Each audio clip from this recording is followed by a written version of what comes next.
आधुनिक हवाई जहाज वास्तव में इंजीनियरिंग के आश्चर्यजनक चमत्कार हैं। वे हवा में मौजूद बिजली का सामना करते हैं जो बहुत ही तेज और अनप्रेडिक्टेबल होती है, और हवाई जहाज बहुत ही जटिल दाव पेच अपनाकर अपनी उड़ान पूरी करते हैं।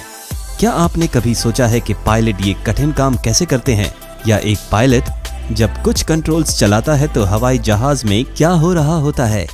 इस वीडियो में हम पता लगाएंगे कि हवाई जहाज कैसे उड़ता है और कैसे पायलट तार्किक और आसान तरीके से हवाई जहाज को कंट्रोल करते हैं।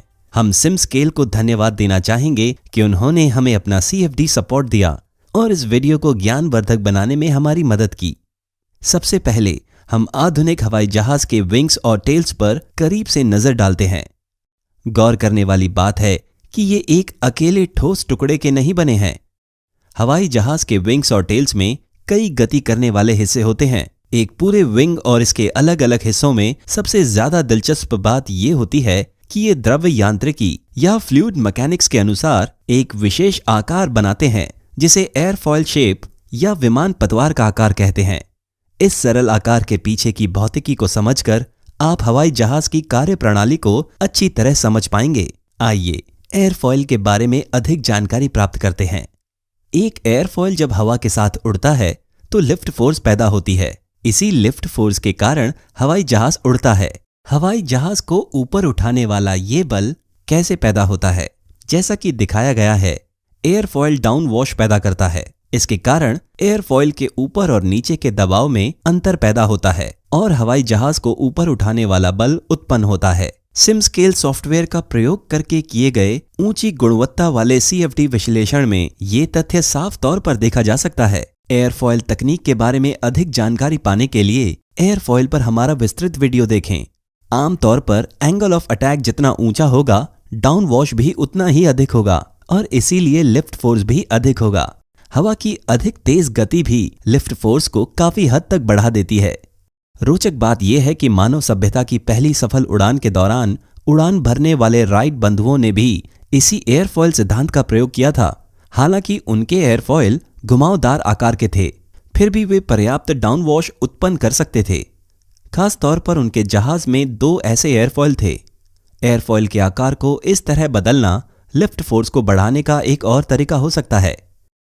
आकार में ये बदलाव निश्चित रूप से डाउन वॉश और विंग के क्षेत्रफल को भी बढ़ा देगा, इसलिए लिफ्ट भी बढ़ जाएगा। संक्षेप में कहें तो ये 3 तकनीकें एयरफॉयल के लिफ्ट को बढ़ाती हैं। आइए एयरफॉयल के बारे में इस जानकारी को हवाई जहाज पर लागू करके देखते हैं। अगर हम फ्लैप और स्लैट को सक्रिय कर देते हैं तो ये डाउन वॉश को और लिफ्ट को बढ़ा देता है। हवाई जहाज के पीछे की पतवार ऊपर और नीचे गति कर सकती है और इसी कारण से लिफ्ट फोर्स घटता या बढ़ता है। हवाई जहाज की टेल पर आप 2 जुड़ी हुई इकाइयां देख सकते हैं, एक तो पतवार और दूसरा एलिवेटर्स। एलिवेटर्स को व्यवस्थित करके आप टेल पर लगने वाले लंबवत बल को नियंत्रित कर सकते हैं। पतवार को व्यवस्थित करके क्षैतिज बल को नियंत्रित कर सकते हैं। आइए अब इस वीडियो के सबसे रोचक हिस्से पर आते हैं, विंग से जुड़े यंत्रों को व्यवस्थित करके हवाई जहाज को नियंत्रित करना। आइए हवाई जहाज के उड़ान भरने से शुरुआत करते हैं। जमीन से हवाई जहाज को ऊपर उठाने के लिए कई तकनीकों का प्रयोग करके लिफ्ट फोर्स बढ़ाना पड़ता है, और ये भी ध्यान रखना होता है कि ये लिफ्ट फोर्स गुरुत्वाकर्षण के खिंचाव से अधिक हो। पायलट इन तीनों तकनीकों का प्रयोग सफल उड़ान भरने के लिए करते हैं। पहले इंजनों पर दबाव बढ़ाकर हवाई जहाज की गति बढ़ाई जाती है। हवाई जहाज की गति में आवश्यक तेजी लाने के बाद पायलट पंख पर लगे फ्लैप और स्लैट को सक्रिय कर देता है। फिर जैसा दिखाया गया है, हवाई जहाज की टेल एक ओर झुक जाती है और हवाई जहाज के एयरफॉयल का एंगल ऑफ अटैक बढ़ जाता है। इसके कारण लिफ्ट अचानक ही बढ़ जाता है और हवाई जहाज अचानक ही हवा में ऊपर उठ जाता है। आमतौर पर उड़ान भरने के लिए एंगल ऑफ अटैक को 15 डिग्री रखा जाता है। हम यहां इंजन की थ्रस्ट के बारे में बात कर रहे हैं, लेकिन इंजन में थ्रस्ट कैसे पैदा होता है? आधुनिक हवाई जहाज में इस उद्देश्य के लिए एक विशेष प्रकार का इंजन प्रयोग में लाया जाता है जिसे टर्बोफैन इंजन कहते हैं। इसमें पंखे की प्रतिक्रिया और एग्जॉस्ट का प्रतिक्रियात्मक बल जरूरी थ्रस्ट फोर्स पैदा करता है। अधिक इंजन जलाकर पायलट और अधिक थ्रस्ट प्राप्त कर सकता है। हवाई जहाज का ईंधन उसके विंग्स में सहेजा जाता है। उड़ान भरने के बाद हवाई जहाज के ऊपर उठने का वक्त आता है। जब तक इंजन का थ्रस्ट उसके ड्रैग से अधिक होगा, हवाई जहाज की गति बढ़ती जाती है। जितनी अधिक गति होगी, उतना ही अधिक लिफ्ट फोर्स होगा। इसके कारण हवाई जहाज ऊपर उठता रहेगा। जब हवाई जहाज सही उड़ान के स्तर पर पहुंच जाता है, तब गति में कोई बढ़ोतरी नहीं होती, न ही ऊंचाई में कोई बदलाव होता है। तब आप देख सकते हैं कि थ्रस्ट का मान ड्रैग के बराबर होगा और हवाई जहाज का भार उसके लिफ्ट के बराबर होगा। आइए अब सबसे महत्वपूर्ण हिस्से के बारे में चर्चा करते हैं। हवाई जहाज अपनी दिशा कैसे बदलता है। आप सोचते होंगे कि केवल पतवार को व्यवस्थित करके आप ऐसा कर सकते हैं। ये पतवार एक क्षैतिज बल पैदा करती है और ये बल हवाई जहाज को घुमा सकता है, लेकिन इस तरह सीधे दिशा बदलने से यात्रियों को परेशानी होगी और यह व्यवहारिक तरीका नहीं है। जैसा यहां दिखाया गया है, मोड़ लेने के लिए आपको केंद्र की ओर जाने वाला बल चाहिए होगा। आइए देखते हैं पायलट केंद्र की ओर जाने वाला बल कैसे प्राप्त करते हैं।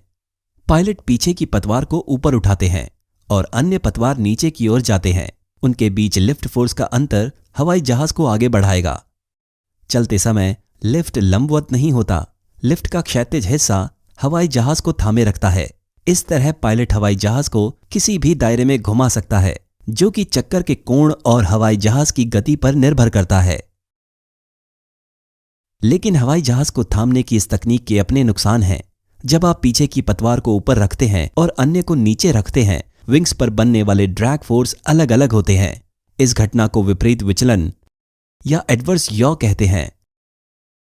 इस एडवर्स यॉ से बचने के लिए सभी पतवारों को एक साथ चलाया जाना चाहिए। पायलट जिस तरह विंग से जुड़े अलग अलग यंत्रों और पूरे हवाई जहाज को नियंत्रित करता है, उसे इस एनिमेशन में दर्शाया गया है।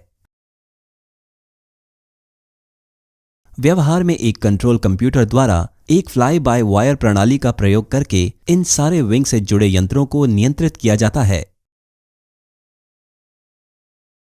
हवाई जहाज को उतारने के लिए पायलट थ्रस्ट को कम कर देता है और हवाई जहाज के आगे की नोक को नीचे की ओर रखता है। आप देख सकते हैं कि ये ऊपर उठाने के लिए किए जाने वाले कार्य के ठीक विपरीत होता है। जैसे जैसे हवाई जहाज की गति कम होती है, वो उतरने के लिए तैयार हो जाता है। ये यंत्र ड्रैग को बढ़ा देते हैं। ड्रैग को और अधिक बढ़ाने के लिए विंग पर लगा यंत्र, जिसे स्पॉयलर कहते हैं, को सक्रिय कर दिया जाता है। रुकने की दूरी को कम करने के लिए पायलट एक और युक्ति अपनाता है, जिसे रिवर्स थ्रस्ट कहते हैं।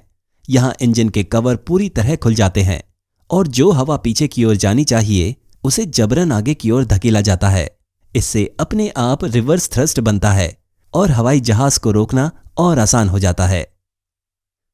इस वीडियो में जो CFD का उदाहरण हमने देखा, उसे सिमस्केल ने बनाया है, जो एक शक्तिशाली क्लाउड कंप्यूटिंग पर आधारित FEA और CFD सॉफ्टवेयर है। अपने सामान्य लैपटॉप या कंप्यूटर के जरिए जटिल CFD विश्लेषण करने के लिए आप सिमस्केल पर एक मुफ्त कम्युनिटी खाता बना सकते हैं और इसे आजमा सकते हैं।